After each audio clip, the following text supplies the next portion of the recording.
Shri Gayatri tours and travels Chardham యాత్ర complete travel plan. అందరికీ నమస్కారం. Welcome to it's UTV. మనం ఈరోజు ఏ ప్రదేశం గురించి తెలుసుకోబోతున్నామో తెలుసా? రామాయణ అడుగు జాడల సవ్వడి, లంకా నగరాన్ని కాపు కాస్తున్న పంచశైవ క్షేత్రాల దర్శనం, తొలి శక్తిపీఠంగా దర్శనమిచ్చే లంకాయాం శాంకరీదేవి అనుగ్రహం, హనుమ ఉనికిని తెలిపే రామభక్తి సామ్రాజ్యం, సీతమ్మ తల్లి కన్నీటికి సాక్ష్యమై నిలిచిన పుణ్య ప్రదేశం, ధ్యాన ముద్రలో దర్శనమిచ్చే బుద్ధుని మహావిహారం, శ్రీ మహావిష్ణువు వెలిసిన మహావైకుంఠం, ప్రకృతి ఒడిలో పురాతన ఆలయాల శోభ, మేఘాలను తాకే కోట గోడల వైభవం, ప్రకృతి ఒడిలో అందాల లంకారామం, అలసిపోయిన మనసుకు ఉపశమనం, ఆధ్యాత్మిక దాహానికి తీర్థం. శ్రీలంక దేశం కేవలం ఒక పర్యటన కాదు, ఆధ్యాత్మిక అన్వేషణ. ఇలాంటి శ్రీలంక ప్రదేశం గురించి, రామాయణ యాత్ర గురించి మనకి ఈరోజు తెలియజేయబోతున్నారు Shri Gayatri tours and travels అధినేత పి భరత్ కుమార్ శర్మ గారు. వారితో మాట్లాడి అసలు ఎప్పుడు వెళ్ళాలి, ఎలా వెళ్ళాలి, వీసా ఫార్మాలిటీస్ ఏంటి, ఇటువంటి అంశాలన్నిటి గురించి కూడా పూర్తిగా తెలుసుకుందాం. నమస్కారం అండి. నమస్తే అమ్మా. జీవితంలో ఒక్కసారైనా శ్రీలంకకు వెళ్ళాలి అని అనుకుంటారు, రామాయణ గాథకు నెలవైన ఎన్నో ఆలయాలు దర్శించుకోవాలి అనుకుంటారు. అసలు శ్రీలంక ప్రత్యేకత ఏంటి? ఎస్ అమ్మా, ముందుగా యూటీవీ ప్రేక్షకులకు నమస్కారం. మనం లంకాయాం శాంకరీ దేవి, ఇందాక మీరు చెప్పినట్టుగా మనకు అష్టాదశ శక్తి పీఠాలు ఏవైతే ఉన్నాయో 18 శక్తి పీఠాలు, 18, అటువంటి 18 శక్తి పీఠాల్లో మొట్టమొదటి శక్తి పీఠంగా చెప్పబడేటువంటి యొక్క అమ్మవారి యొక్క నిలయం, అమ్మవారి యొక్క క్షేత్రం, శాంకరి అమ్మవారి యొక్క శక్తిపీఠంగా చెప్పబడుతున్నటువంటి యొక్క ఆలయం ప్రతీకగా చెప్పేటువంటిది శ్రీలంక అని అందరికీ తెలుసు. అయితే శ్రీలంక రామాయణ యాత్ర అంటున్నాం మనం. యాక్చువల్ శ్రీలంక యాత్ర కూడా అనొచ్చు మనం. రామాయణం అనేటువంటి పదం ఎందుకు వాడుతున్నాము అంటే, రావణ బ్రహ్మ అతను చాలా నిష్ఠాగరిష్ఠుడు, తపశక్తి ఉన్నటువంటి వారు. సాక్షాత్తు పరమశివుణ్ణే ప్రసన్నం చేసుకుని మెప్పించి వారి దగ్గర నుండి వరాన్ని పొంది తిరిగి పరమేశ్వరుడు, అరే ఇంతటి శక్తివంతుడు, ఇంత గుణవంతుడు, ఇంతటి బుద్ధిశాలి ఇంకెవరు లేరు కదా, అటువంటిది ఇతన్ని మనం ఇంటి పురోహితునిగా పెట్టుకుంటే బాగుంటుంది అనేటువంటి ఒక ఉద్దేశంతో రావణ బ్రహ్మని, అయ్యా నాకు నువ్వు ఇంటి పురోహితుడిగా ఉండగలుగుతావా అని కోరాడట. కోరితే వెంటనే ఆ యొక్క ఇంటి పురోహితుడిగా ఉన్నటువంటి రావణ బ్రహ్మ ఒకానొక సమయాన పార్వతీ అమ్మవారు, నేను ఒక నగరం నిర్మించుకోవాలనుకుంటున్నాను, మనం ఎట్లయితే ఇల్లు కట్టుకుంటామో అలా ఒక నగరం నిర్మించుకోవాలనుకుంటున్నాను, సో ఆ నగరాన్ని నిర్మించుకోవడానికి నాకు అనుమతి మన కోరితే పరమేశ్వరుడు చెప్పాడట, మనం లయకారకులం, ఎప్పుడు సంచరిస్తూ తిరుగుతూ ఉండేటువంటి వాతావరణమే తప్ప మనం ఒక దగ్గర ఉండేటువంటి వాతావరణం కాదు, కాబట్టి మనకెందుకు ఆ ఇల్లు వ్యవహారము అంటే, అమ్మవారు కాస్త వినకుండా మొండిగా పట్టుబట్టేసరికి తదాస్తోది స్వామివారు దీవించేసరికి ఆవిడ అమ్మవారు పార్వతీదేవి లంకా నగరాన్ని నిర్మించుకుందట. ఇక్కడ శ్రీ మహావిష్ణువు యొక్క భార్యకైనటువంటి లక్ష్మీదేవికి మేరు రూపంలో శ్రీచక్రాన్ని నిర్మించి, ఆ యొక్క చక్రం కోణంలో 108 కోణాల్లో 108 అమ్మవార్ల యొక్క రూపాన్ని ఎట్లయితే పెట్టుకుంటూ వెళ్ళి ఆయన నిర్మించాడో, వాటికి ప్రెస్టేజ్గా తీసుకొని అమ్మవారు లంకా నగరాన్ని నిర్మించి గృహప్రవేశానికి ముహూర్తం పెట్టించమంటే, సాక్షాత్ రావణ బ్రహ్మ దగ్గరికి వెళ్తే ముహూర్తానికి అంత సిద్ధం చేశారట. చివరికి ఆ యొక్క నగరానికి గృహప్రవేశం చేస్తుండగా ముక్కోటి దేవతలు, ఈయన ఈశ్వరుడు అసుర పూజితుడు కాబట్టి మనం అష్టోత్తరంలో పూజ చేసేటప్పుడు కూడా సురాసుర పూజితాయ నమః అని మనం పూజ చేస్తాం. సురాసుర పూజితులైనటువంటి యొక్క ఈశ్వరుడి యొక్క గృహప్రవేశానికి కిన్నెరులు, కింపురుషులు, గంధర్వులు, యక్షులు, నాగసాధువులు, వీటితో పాటు దేవతలు, రాక్షసులు అందరూ వచ్చారట. అందరి సభ మధ్యలో స్వామివారి గృహప్రవేశం అంతా పూర్తయిపోయింది. మరి ఆయనకు దక్షిణ ఏదైనా ఇవ్వాలి కదా, ఆ దక్షిణ ఇచ్చేటువంటి క్రమంలో అమ్మవారు అడిగిందట, అయ్యా రావణ బ్రహ్మ కూర్చో అని వారికి పాదపూజ చేసి గౌరవించి, ఏం కావాలో చెప్పు అంటే, ఈశ్వరుడి మీద అభిమానంతో వచ్చా తల్లి, నేను నాకేమి ఇవ్వగలుగుతావు నువ్వు అని కొద్దిగా సైకలాజికల్గా బుద్ధి ఉపయోగించాడట ఇక్కడ. అంటే అంతమంది ముందు నేను ఏమి ఇవ్వలేకపోతే ఆవిడ యొక్క ప్రెస్టేజ్ డౌన్ అయినట్టుగా ఫీల్ అయ్యి, వెంటనే అమ్మవారు నువ్వు ఏమి కోరితే అది ఇస్తా, చివరికి విలువైనటువంటి నా ప్రాణాన్ని కూడా లెక్క చేయకుండా అని చెప్పేసిందట. అయితే వెంటనే ఆ మాట వినంగానే అమ్మవారు ఆ యొక్క మాట అనగానే ఈ రావణ బ్రహ్మ, అమ్మ విలువైనటువంటి నీ ప్రాణాలు నాకెందుకు తల్లి, మళ్ళీ ఈశ్వరుడు మళ్ళీ ఒక్కడైపోతాడు, ఇబ్బంది పడతాడు, కాబట్టి అంతకంటే కూడా తక్కువ విలువైనటువంటి లంకా నగరాన్ని నాకు దానం చేస్తే అయిపోతుంది కదా, మీరు ఎక్కడ కూడా ఇక్కడ ఉండేటువంటి వాతావరణం కాదు కదా, కాబట్టి మీరు లయకారకులు కదా, ఎప్పుడు తిరుగుతూ ఉంటారు కదా, ఇంత రాజ్యం ఇంత నగరం ఏం చేసుకుంటారు మీరు? కాబట్టి బ్రాహ్మణుడికి నేను మీ ఇంటి పురోహితుడిని, మీ క్షేమం కోరేవాడిని, కాబట్టి నాకు దారాదత్తం చేయమ్మా అని దోషులు పట్టాడట. వెంటనే తప్పక అక్షతలు నీళ్లు తీసుకొని ఈశ్వరుడు మొహం చూసి ఆయన ఏం చెప్పాడు, మనకి ఏది ప్రాప్తం కాదో అది మన దగ్గర ఉండదు, మనం లయకారకులం కాబట్టి ఒక దగ్గర ఆగిపోకూడదు మనం అనేసరికి ఆ మాటలన్నీ గుర్తొచ్చి చేతిలో అక్షతలు నీళ్లు పోసుకొని ఇదం నమమా అని చెప్పి వదిలేసి ఆ లంకా నగరాన్ని అంతా కూడా దారదత్తం చేసి దానంగా ఇచ్చేసి రావణ బ్రహ్మకి అక్కడ నుండి ఈశాన్యంలో మనకి ఎంట్రన్స్ ఎట్లయితే ఉంటుందో ఆ ఈశాన్యంలో సహజంగా నవగ్రహాలందరూ నెలకొలు ఉంటారట. మన దేవాలయంలోకి వెళ్ళినా ఏ ప్లేస్లో నవగ్రహాలు ఉంటే అది ఈశాన్యము అని లెక్క. ఏ ప్లేస్ అయితే ఉత్తరం వైపు పానమట్టం ఉంటుందో శివుడికి చండీశ్వరుడు ఉంటాడు కాబట్టి ఉత్తరత చండీశ్వరాయ నమః అని చెప్తారు కాబట్టి చండీశ్వరుడు ప్రదేశం. సో ఇక్కడ కూడా స్వామివారికి సంబంధించినటువంటి ఆ యొక్క నగరమంతా దానం తీసేసుకొని రావణ బ్రహ్మ సమక్షాన ముక్కోడి దేవతల యొక్క సమక్షాన పార్వతీ పరమేశ్వరులు ఆ నగరాన్ని వదిలిపెట్టి వెళ్ళిపోవాలి కాబట్టి వారు వెంటనే అలా వెళ్తూ ఉంటే ఈశాన్య భాగంలో సంబంధించినటువంటి నవగ్రహాలందరిలో శనేశ్వరుడు కనపడ్డాడట. ఆ సమయంలో స్వామివారి యొక్క జాతక రీత్యా ఏలినాడు శని నడుస్తూ ఉందట. అంటే ఆయన వరం ఇచ్చినటువంటి శనేశ్వరుడు చివరికి ఆ సమయం నడిచేటప్పుడు ఆయన కూడా తప్పలేదు ఈ బాధలు అని చెప్పడం. అయ్యా నన్ను కూడా వదిలిపెట్టలేదు కదా అని చెప్పి వెళ్ళిపోయాడట ఆయన. చివరికి లంకా నగరం అనగానే రావణ బ్రహ్మ యొక్క రాజసమనం ఇందాక చెప్పినట్టుగా ఆ రాజసానికి ఉట్టిపడేటువంటి యొక్క వ్యవహారము.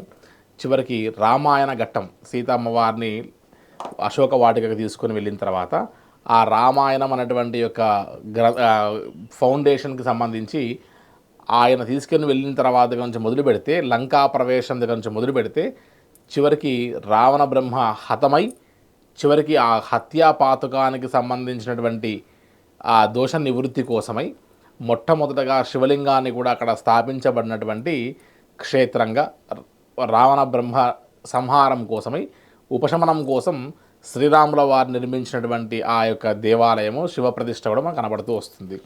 సో ఇలా చూస్తే అమ్మవారి యొక్క సీతావాటిక అని అశోక వాటిక అని అమ్మవారు కన్నీరు కార్చిన ప్రదేశం నుంచి మొదలు పెడితే మనం యుద్ధమైనటువంటి ఒక ప్రదేశం, యుద్ధ సమయాన సంజీవని పర్వతాన్ని హనుమంతుడు తీసుకుని వెళ్తే ఒక ముక్కగా వెళ్ళి కింద పడే సంజీవన పర్వతం, ఇలా మొదలు పెడితే సమస్త రామాయణానికి సంబంధించిన గాథలన్నీ కూడా మనకు ఈ యొక్క శ్రీలంక రామాయణ యాత్ర దర్శనమిస్తాయమ్మ. వీటితో పాటు బౌద్ధ రామానికి సంబంధించిన ప్రదేశాలన్నీ కూడా ఇదే శ్రీలంకలో మనకు దర్శనం ఇస్తూ వస్తాయి. వీటితో పాటు శ్రీలంక అనగానే ఒక ద్వీపం చుట్టూ కూడా వాటర్తో నీటితో సముద్రంతో మధ్యలో ఉన్నటువంటి ఒక ప్రాంతం కాబట్టి ప్రకృతి రమణీయంగా, అదేవిధంగా మంచి ఆహ్లాదకరమైనటువంటి ఒక వాతావరణము, ఇటు tea plantations, spice gardens, water rides, ఎక్కడ చూసినా బీచెస్, ఇలా వినోదము, విహారము, ఆధ్యాత్మికము ఇవన్నీ కలగొలిపి ఉన్నటువంటి యొక్క యాత్రగా చెప్పబడేటువంటిదే శ్రీలంక రామాయణ యాత్ర అని చెప్పచ్చమ్మ. ఈ యొక్క యాత్రలో ఇటు ఏ థాట్తో మనం వెళ్తాము, ఏ ఆలోచనలతో మనం వెళ్తామో ఆయా ఆలోచనలకు తగ్గట్టుగా మనకు ఆయా ఇంప్రెషన్స్తో కూడినటువంటి ఒక అవుట్పుట్ ఇచ్చేటువంటి యొక్క యాత్రగా చెప్పచ్చు మనం.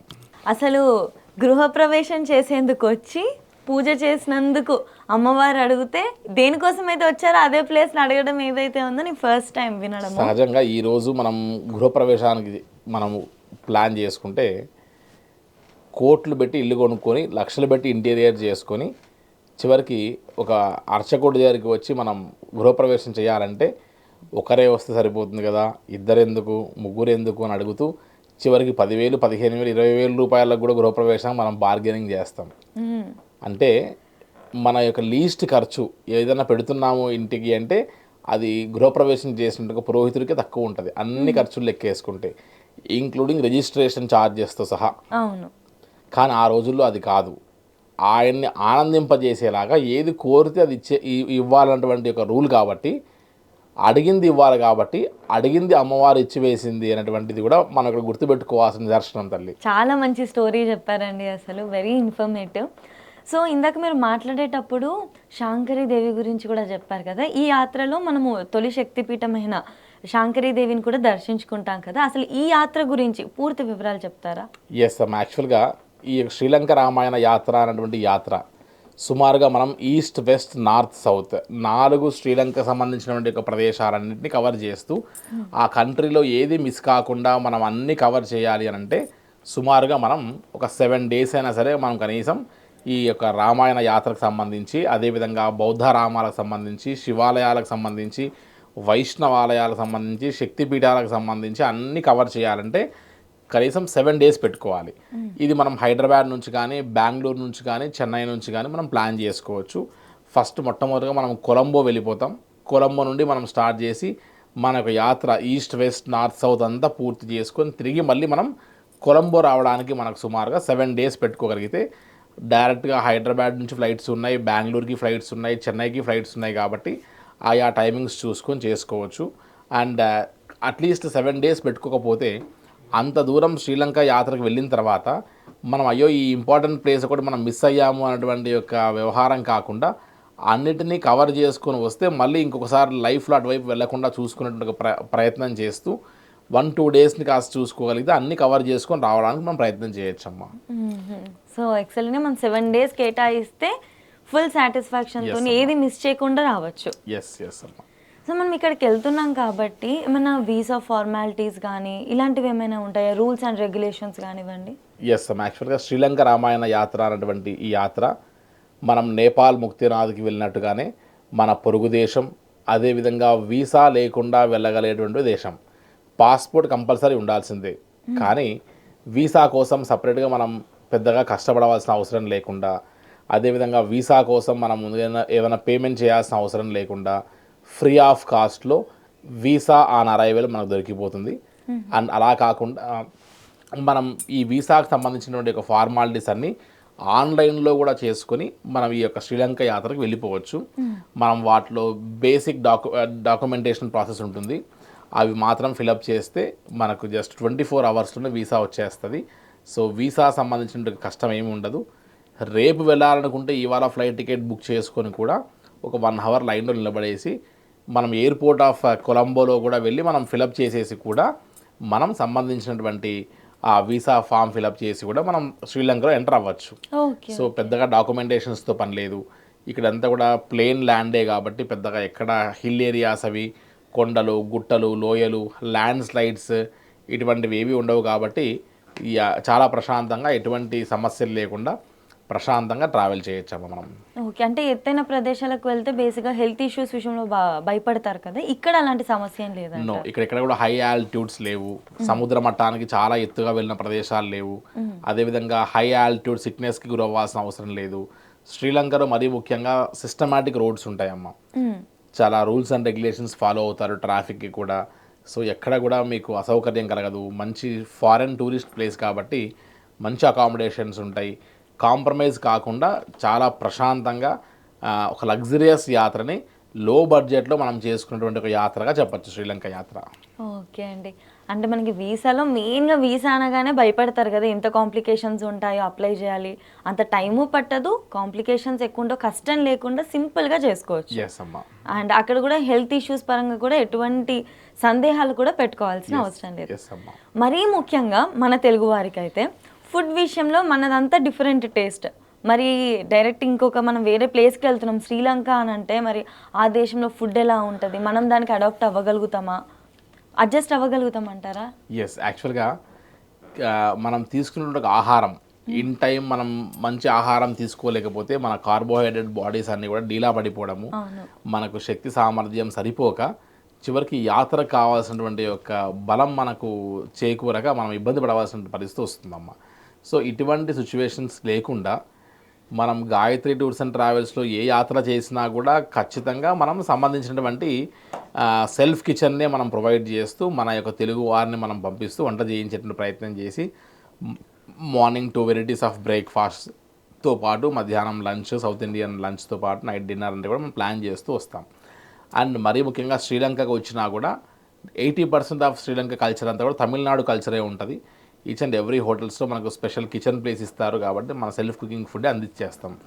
అండ్ మరీ ముఖ్యంగా ఎవరైనా సరే శ్రీలంక రామాయణ యాత్రకి వెళ్తున్నారు అని అంటే అది పర్సనల్గా వారు వెళ్తున్నా కూడా లేదా వేరే ట్రావెల్ ఆపరేటర్స్ ద్వారా వెళ్తున్నా కూడా ఆన్లైన్లో ఎన్నో సంస్థలు వచ్చున్నాయి కాబట్టి వాటి ద్వారా వెళ్తున్నా కూడా ఖచ్చితంగా గుర్తుపెట్టుకోవాల్సిన అంశం ఏంటంటే శ్రీలంక ఈ యొక్క ప్రదేశంలో కేవలం మిల్క్ రైస్ మాత్రమే ఉంటుందమ్మా. అంటే ఆ యొక్క రైస్ని ఉడికిస్తే పాలతో సహా ఉడికించినట్టుగా వస్తుంది, లైట్గా స్వీట్ టేస్ట్లో ఉంటుంది. సో ఆ యొక్క మిల్క్ రైస్ మనం తినలేం కాబట్టి ఒక మనిషికి దాదాపుగా 30 కిలోస్ అలౌ చేస్తారు ఇంటర్నేషనల్ ఎయిర్పోర్ట్ కాబట్టి. మన లగేజ్ మహా అంటే 10 నుంచి 15 కిలోలో ఉంటుంది. అట్లీస్ట్ ఒక మనిషికి రోజుకు ఒక గ్లాస్ లాగా రైస్ లెక్క వేసుకున్న ఒక 3 to 4 కిలో రైస్ మనకి ఈజీగా మనకి ఈ యొక్క 8 డేస్కో 7 డేస్కో సరిపోతుంది. అలా సరిపోయేంత రైస్ ప్యాకెట్స్ మనం మన యొక్క లగేజ్లో పెట్టుకొని వెళ్ళిపోతే ఏ హోటల్లో అయితే మనం ఉంటున్నామో అదే హోటల్లో మనం ఆ రైస్ మాత్రమే ఇస్తే మిగతా ఇంగ్రీడియంట్స్ అంతా కూడా సేమ్ కాబట్టి సాంబార్, పప్పు, రసం లాంటివన్నీ సేమ్ కాబట్టి ఆ రైస్ని వండి మనకి ఇవ్వగలుగుతారు. సో దట్ మన యొక్క టేస్ట్ ఫుడ్ మనం ఎక్కడ మిస్ అవుతున్నటువంటి ఫీలింగ్ అనిపించదు. ఇది ఒక్కటి చేయగలిగితే అంటే ఇండివిజువల్గా వెళ్ళే వాళ్ళకి ఆల్మోస్ట్ గాయత్రి టూర్స్ అండ్ ట్రావెల్స్లో వెళ్ళిన వాళ్ళందరికీ మన రైసే మనం కుక్ చేసి పెట్టిచ్చేస్తాము. ఇండివిజువల్గా వెళ్ళినా కూడా ఇది ఒక ప్రక్రియ మనం ఫాలో అవ్వగలిగితే ఇండివిజువల్గా వెళ్ళేటువంటి కస్టమైజ్డ్ టూర్ యాత్ర చేసే వారికి కూడా ఏ సమస్య లేకుండా ఫుడ్ విషయంలో చాలా ప్రశాంతంగా ఎంజాయ్ చేసి వారి యొక్క శ్రీలంక యాత్రని చాలా ఓపికగా చేసుకొని రాగలిగిన అవకాశం ఉంటుందమ్మా. కరెక్ట్ అండి. ఎందుకంటే మనం వేరే ప్లేస్కి వెళ్ళినప్పుడు ఒక్క రోజు 2 రోజులు అక్కడ ఉన్న ఫుడ్ని ట్రై చేయాలి అనిపిస్తుంది, కానీ 7 రోజులు అదే ఫుడ్ తినాలంటే 4వ రోజుకే డీలా పడిపోతారు. నాకు తెలిసిన మంది చాలా మంది వేరే ప్లేస్కి వెళ్ళినప్పుడు ఫుడ్ విషయంలో చాలా ప్రాబ్లం ఫేస్ చేస్తారు. ఎనర్జీ ఉండదు వాళ్ళకి మెయిన్గా మిగిలిన ప్లేసెస్ చూడడానికి. సో ఇక్కడ ప్లస్ పాయింట్ మనకి సెల్ఫ్ కిచెన్ అనేది ఉంటుంది. అండ్ ఇంకొక సజెషన్ కూడా, మీరు వాళ్ళంతటి వాళ్ళు వెళ్ళినా కూడా రైస్ తీసుకొని వెళ్తే బాగుంటుందని మీ సైడ్ నుంచి ఒక సజెషన్. సో ఫుడ్ కానీ వీసా విషయంలో కానీ అండ్ ఇందాక మీరు చెప్పినట్లుగా మంచి బడ్జెట్లోనే లగ్జరియస్ ట్రిప్ లాంటి ఫీలింగ్ని ఎక్స్పీరియన్స్ చేయొచ్చు అన్నారు. మరి దీనికి సుమారుగా ఎంత ఖర్చు అవ్వచ్చు? శ్రీలంక రామాయణ యాత్రలో మనము గమనిస్తే చూడవలసిన ప్రదేశాలు అన్నీ కవర్ చేసి ఒక 7 days హైదరాబాద్ టు హైదరాబాద్ అయితే సుమారుగా ఒక 75,000 పెట్టుకోగలిగితే డైరెక్ట్గా హైదరాబాద్ నుండి మనం ఫ్లై చేసి వెళ్ళిపోవచ్చు. చాలామంది ఏం చేస్తారంటే చెన్నై నుంచి చెన్నై బడ్జెట్ ఇస్తారు, ఎందుకంటే చెన్నై నుండి కొలంబో టు చెన్నై చాలా ఫ్రీక్వెంట్ ఫ్లైట్స్ ఉంటాయి. సో వాటికి మనకు తక్కువ కాస్ట్లో వచ్చేస్తాయి. ఇంచుమించుగా హైదరాబాద్ నుండి అండ్ కొలంబో నుంచి మనం బేస్ చేసుకుంటే సుమారుగా మనం ఒక 10,000 రూపీస్ డిఫరెన్షియేషన్ ఉంటుంది. దీంతో పాటు కేవలం 4 daysలో 5 daysలో 6 daysలో 7 days యాత్రల్లో కూడా మనం కవర్ చేసేటువంటి ఒక నెంబర్ ఆఫ్ ప్లేసెస్లో చాలా డిఫరెన్షియేషన్ ఉంటాయి. సో మనం ప్యాకేజ్లో వెళ్ళినప్పుడు అసలు ఎన్ని డేస్ ఉంటున్నాము అనేటువంటి చూసుకోవాలి, ఏ ప్లేసెస్ కవర్ అవుతున్నాయో చూసుకోవాలి, అందులో జాఫ్నా అనేటువంటి ఒక ప్లేస్ కవర్ అవుతుందా లేదా కూడా చూసుకోవాలి. సో ఇక్కడ నుంచి మొదలు పెడితే ఈస్ట్, వెస్ట్, నార్త్, సౌత్ ఇవన్నీ కవర్ అవుతున్నాయా లేదా చూసుకొని దాన్ని బట్టి మనం నిర్ణయించుకోవాలి. సో బడ్జెట్ అనేటువంటిది పక్కకు పెడితే మనం కనీసం 7 days మనం శ్రీలంక రామాయణ యాత్రకి మనం ప్రిపేర్ అవుతూ జాఫ్నా కూడా కవర్ అవుతూ మనం చేసేటువంటి ఒక రామాయణ యాత్ర అనేది చాలా ఇంపార్టెంట్గా భావిస్తారు. సో సుమారుగా ఒక 70,000-75,000 బడ్జెట్లో చాలా ప్రశాంతంగా శ్రీలంక రామాయణ యాత్ర చేసుకోవచ్చమ్మా. జాఫ్నా అని అన్నారు కదా, అదేంటండి? జాఫ్నా అనేటువంటిది ఒక వన్ ఆఫ్ ది సిటీ అనమాట. అంటే అది ఒక ఈస్ట్, వెస్ట్, నార్త్, సౌత్ లాగా అదొక పార్ట్. సో జాఫ్నాని వదిలేసి చాలామంది టూర్ పెట్టేస్తారు, ఎందుకంటే అది చాలా లాంగ్ వెళ్ళాల్సి వస్తుంది. అది కవర్ చేస్తే ఒక 2 days వేస్ట్ అయిపోవడం, మన బడ్జెట్లో 15,000-20,000 పెరిగిపోవడం. సో దట్ అమ్మ ఇంత పెద్ద ప్యాకేజా అనుకుంటున్న వాతావరణం ఉంటుంది. మార్కెట్లో 40, 50, 55 అని చెప్తారు. సో ఈ యొక్క డిఫరెన్షియేషన్ తెలియక ఆ జాఫ్నా పార్ట్ అంతా వదిలేసి కేవలం 3 ట్రయాంగిల్ కోణాలు మాత్రమే చూసి వస్తారు. అందుకని జాఫ్నా సిటీని కూడా కవర్ చేసి మనం చేస్తేనే ఆ యొక్క రామాయణ యాత్ర కానీ లేదంటే సంబంధించినటువంటి శ్రీలంక కంప్లీట్గా మనం చూడగలుగుతాము, ఎటువంటి ప్లేసెస్ మిస్ కాకుండా అని ఆలోచన అమ్మా. 4 corners కూడా మొత్తం ఏది మిస్ చేయకుండా చూసినట్లు అవుతుంది. ఎస్ అమ్మా. ఇంకొకటి అండి, రాముడు ప్రతిష్ఠించిన తొలి లింగం కూడా శ్రీలంకలో ఉంది అని అంటారు కదా. అండ్ అంతేకాకుండా ఎక్కువగా చెప్పుకుంటారు ఈ పంచశైవ క్షేత్రాల గురించి. ఇది చూపిస్తారా ఈ మొత్తం యాత్రలో? ఎస్ అమ్మా. యాక్చువల్గా ఇందాక మనం చెప్పుకున్నట్టుగా బ్రహ్మహత్యా పాతకం అని రిపీట్. ఇందాక మనం చెప్పుకున్నట్టుగా అమ్మ బ్రహ్మహత్యా పాతకం అని 4 హత్యలు చాలా పెద్ద పాపంగా చెప్తూ వస్తారు. ఒకటి బ్రాహ్మణ హత్య, గోహత్య, స్త్రీ హత్య, శిశు హత్య అని చిన్నపిల్లవాళ్ళని, ఆడవారిని, అదేవిధంగా గోవుని, బ్రాహ్మణుడు, ఈ 4 హత్యలు మనం చేసినటువంటి చాలా మహాపాతకాలుగా చెప్తూ వస్తారు. సో ఇందులో రావణ బ్రాహ్మణుడు మహాజ్ఞాని, ఆయన యొక్క బుద్ధి అన్నది వికటించి ఆ విధంగా అతన్ని ప్రేరేపించబడ్డాడు తప్ప అటువంటి యొక్క జ్ఞానంతో కూడిన వారు అటువంటి చెడ్డ పేరు తెచ్చుకున్నటువంటి వాతావరణంకి వెళ్ళాడు. కలియుగంలో నిదర్శనం ఏంటి అంటే బుద్ధి ఇలా ఉండకూడదని చెప్పడానికి. సో అదొకటి పక్కకు పెట్టేస్తే అటువంటి బ్రహ్మహత్య పాతకం మూట కట్టుకున్నాడు కాబట్టి అదే ప్రాంతంలోనే మొట్టమొదటగా ప్రప్రథమంగా ఈ యొక్క రాముల వారు ప్రతిష్ఠించినటువంటి శివలింగంతో సహా మొదలు పెడితే శైవ క్షేత్రాలన్నీ మనం కవర్ చేస్తాము సుమారుగా. సో ఇవన్నిటికీ ఇంక్లూడెడ్ అయి ఉండి మనం 7 days పెట్టుకుంటే కూడా చాలా బ్రహ్మాండంగా సరిపోతుంది. ఇది ఏదైతే ఇంపార్టెంట్ ప్లేస్ అని అనుకుంటామో అది రామాయణానికి సంబంధించి కానీ కంపల్సరీ చూడవలసినటువంటి సైట్ సీయింగ్స్లు ఏవైతే ఉన్నాయో అవి ఏవి మిస్ కాకుండా ఫ్రూట్ఫుల్గా మనం రామాయణ యాత్ర అంతా కూడా చేసుకొని రావచ్చమ్మా. Okay okay. ఇంకొకటి అండి, అక్కడ బౌద్ధ రామాలకు ప్రతీక అని కూడా అంటారు కదా శ్రీలంక, ఎందుకంటే ధ్యానముద్రలో బుద్ధుని మనం దర్శించుకోవచ్చు అని చెప్పి. మరి ఆ క్షేత్రాన్ని చూపిస్తారా? ఎస్ అమ్మ, యాక్చువల్గా శ్రీలంక దేశంలో మనం బుద్ధుల యొక్క కల్చర్ కూడా చాలా ఎక్కువ గమనిస్తూ వస్తాం. ఎందుకంటే ఒకప్పుడు బుద్ధుడు మరణించిన తర్వాత వారి యొక్క టీత్, వారి యొక్క పన్ను ఒకటి దొరికితే ఆ పన్నును తీసుకొని వచ్చి ఆ పన్నును ఒక మ్యూజియం లాగా పెట్టి టూత్రిలిక్ టెంపుల్ అనేటువంటి ఒక టెంపుల్ పేరుతో చాలా పెద్ద బౌద్ధ స్తూపాన్ని కట్టున్నారనమాట. వాటి ఒక ఎంట్రీ టికెట్స్తో చూసుకుని వెళ్ళి మనం కూడా ఆ టూత్ని చూడొచ్చు. మనం దాన్ని చాలా భద్రపరిచి పెట్టారనమాట. జ్ఞానదంతము అనేటువంటి పేరుతో చెప్తూ వస్తారు. సో ఇలా ఒక రకంగా చెప్పాలి అంటే విభీషణ ప్యాలెస్ అని ఒక ప్యాలెస్ ఉంటుంది. ఆ విభీషణ ప్యాలెస్ అంతా కూడా విభీషణుడికి సంబంధించిన వాతావరణం మన రామాయణంలో మన విభీషణ గురించి మనకి క్లియారిటీగా అర్థమవుతుంది.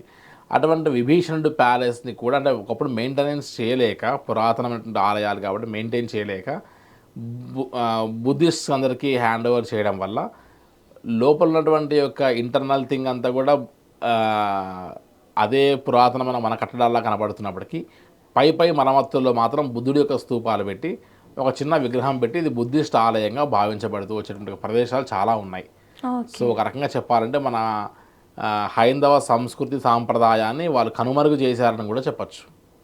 కాబట్టి ఈ శ్రీలంక రామాయణ యాత్రలో ఎన్నో బౌద్ధ క్షేత్రాలు దర్శనం చేసుకోవచ్చు. వాటిలో టూత్రిలిక్ టెంపుల్ అనేటువంటిది చాలా బుద్ధిస్ట్కి కనెక్ట్ అయినటువంటి ఒక టెంపుల్గా చెప్తూ వస్తారమ్మా. Okay okay. అసలు ఏంటండి, మనము A to Z అన్నీ కవర్ చేసినాం కదా. శక్తిపీఠం చేసాము, పంచశైవ క్షేత్రాలు చేసాము, బుద్ధుడి ప్లేస్, ఇంకా ఆల్మోస్ట్ అన్నీ అయిపోయినాయి. ఓకే, ఇప్పటివరకు మనం అన్ని టెంపుల్స్ గురించి మాట్లాడుకున్నాం, ఆలయాల గురించి.